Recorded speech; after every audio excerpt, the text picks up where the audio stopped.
আর এবার একটু নজর রাখতে হচ্ছে ওয়েদার আপডেটের দিকে। দক্ষিণবঙ্গে ফের হাওয়া বদল। দক্ষিণবঙ্গের একাধিক জেলায় আজ ঝড় বৃষ্টির পূর্বাভাস রয়েছে। কি বলছে হাওয়া অফিস? আপডেট নেব, বিশ্বজিৎ রয়েছে আমাদের সঙ্গে। বিশ্বজিৎ, হাওয়া অফিস কি বলছে? দেখো, বঙ্গোপসাগর থেকে প্রচুর জলীয় বাষ্প ঢুকবে, আর এই কারণে বজ্রঝড় বৃষ্টি যেমন আমাদের তীব্র হওয়ার সম্ভাবনা থাকবে। 30 থেকে 50 একটু জায়গা কিলোমিটার পরিবর্তন করে কথা বলো। হ্যাঁ বিশ্বজিৎ।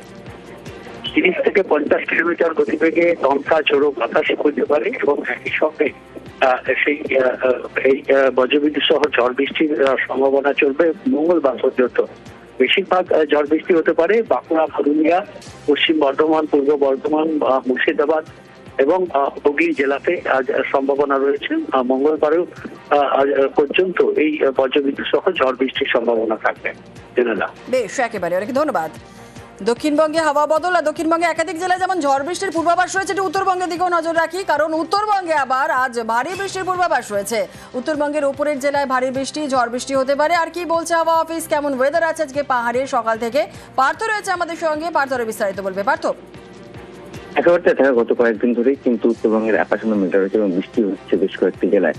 বিশেষ করে আজ এবং আগামীকাল পাহাড়ের উচ্চ পার্বত্য এলাকায়, বিশেষ করে দার্জিলিং এবং উচ্চ পার্বত্য এলাকায় সেখানে কিন্তু ভারী বৃষ্টির পূর্বাভাস থাকছে। ঠিক তেমনি সমতলে